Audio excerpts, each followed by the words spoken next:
About 1977, I decided to have a look at the Quran. I never met a Muslim. I lived 100 kilometers from the nearest Muslim. See, what interested me was what non-Muslims said about Muhammad. There are books and books written about Muhammad that tell you, one thing we know for sure about this man, he had an outside source of information. One book I've got says the Quran was written by a committee, because they've established so well that there's information in there that an Arabian shouldn't have known. He must have had someone from the outside bringing him this information.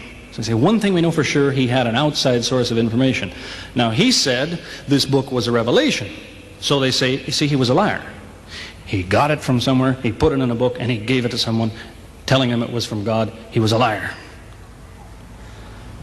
Other people write books and books on the subject of Muhammad, and they say, one thing we know for sure, he thought he was a prophet.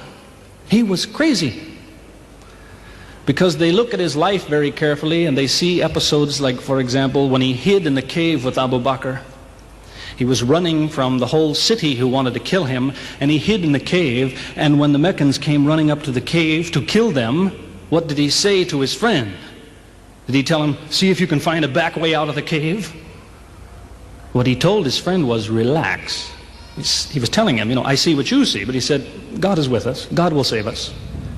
So people on that basis, they say, you see, he thought he was a prophet. He thought God was with him because he said things like that. He wasn't a liar.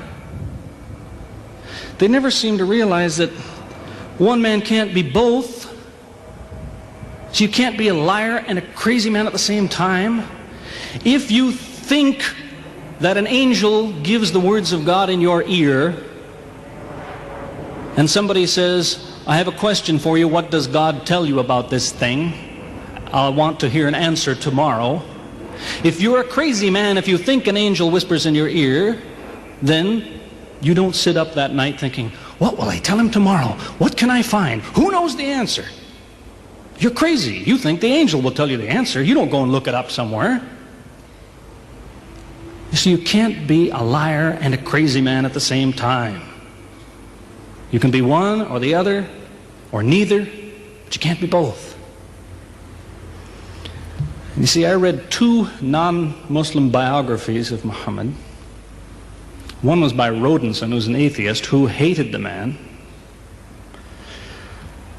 But many interesting things come up about his life that I had to wonder about. One story that's told is that when he was an older man, he had a son named Abraham. The son died when the child was 2 years old. The same day the boy died, there was an eclipse of the sun. The sky went dark. And the Muslims came running to their prophet and said, look, it's a miracle. Your child died and the sky went dark in sadness. It occurred to me, see, if he was a crazy man, he'd probably believe what they said. He'd probably think, yes, it's a miracle. My child died, the sky is dark. Yes, it's a miracle. If he was a crazy man. If he was a liar, he would have taken advantage of it. He would have said, yes, right, my child died, the sky is dark, you tell everyone, it proves I'm a prophet. It's a miracle. But what did he do? He became angry with the Muslims. He told them that was nonsense.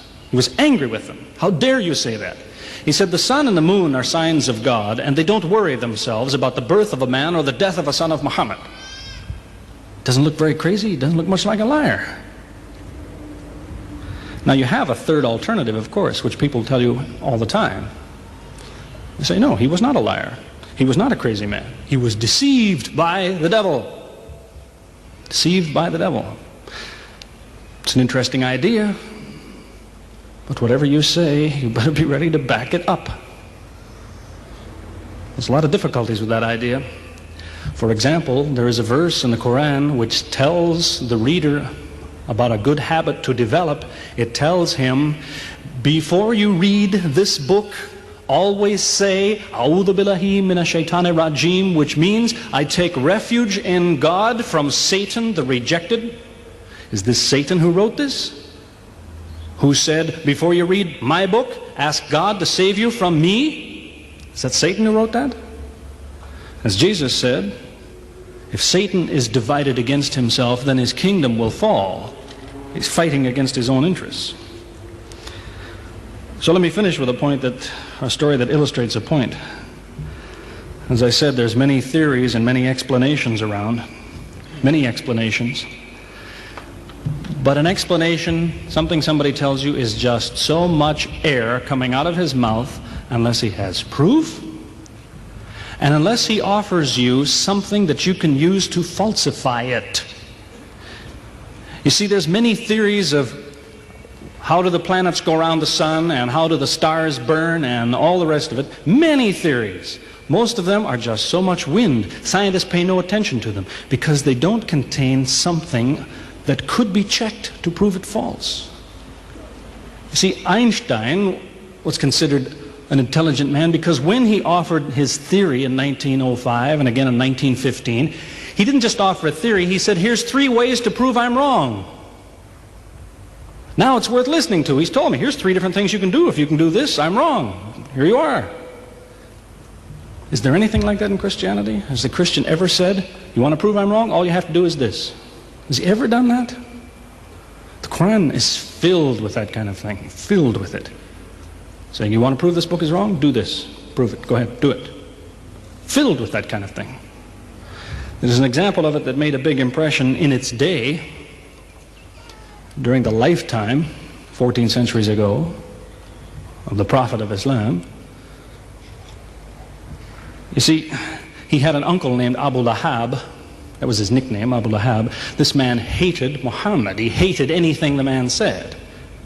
He used to watch him going through the city, and if he saw him talking to someone, he waited till they split up. He'd go after the man he spoke to and take him and say, what did Muhammad tell you? Whatever it is, it's a lie. Did he tell you day? It's night. Did he say black? It's white. Exact opposite. Whatever he heard the Muslims say, he said the opposite. That was the way his mind worked. There's a little chapter of the Quran called Lahab, and it says about this man that he'll never change. It condemns him to hell, Jahannam. You see, if the man had ever become a Muslim, the Muslims would believe, well, now he's not condemned anymore. You see, for 10 years before Abu Lahab died, that was a part of the Quran. And the Muslims could come to Abu Lahab and say, do you know, it's been revealed to us in our book that you will never be a Muslim. God says you will never be a Muslim. For 10 years they told him that. All he had to do was say, well, your book is wrong. I want to be a Muslim. What do you think of your book now? That's all he had to do. He had 10 years to think about it. And that's the way he was. See, if somebody is your enemy, you don't come to him and say, you want to prove I'm wrong? Here, say this. Come on, say it. If all you have to do is say the words and I'm wrong, you finish me. He never did it. See, this is one of many cases of something that was offered that could have been falsifiable. So it was. As I say, in 1978, after, how long would that be? 15 years of arguing with the church authorities, one place or another, I got the idea. I'm going to argue with some other people. I'm going to read the Quran, see how much of it is any good, pick out the true, pick out the false. Thought it'll take a few years, it'll take some serious study and so on.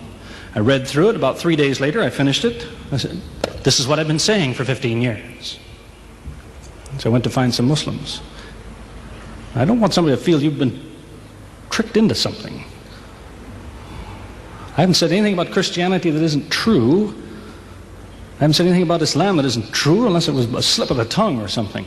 I'm simply trying to remind an individual, don't close your mind before it's too late. Don't make up your mind before you have all the facts.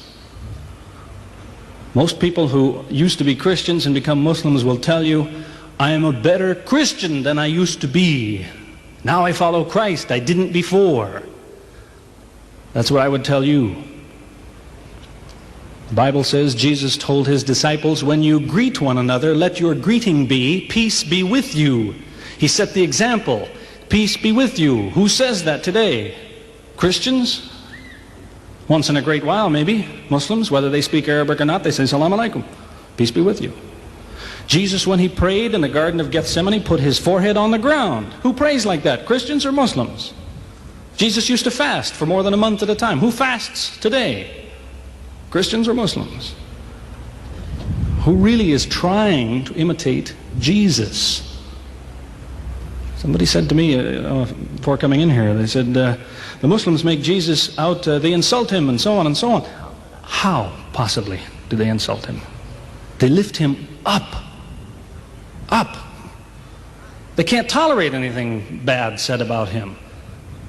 They would just as quickly tell you that, you know, they say Muhammad Rasulullah means Muhammad is the messenger of God. They will just as quickly say Isa, Jesus, Isa, Rasulullah, no problem.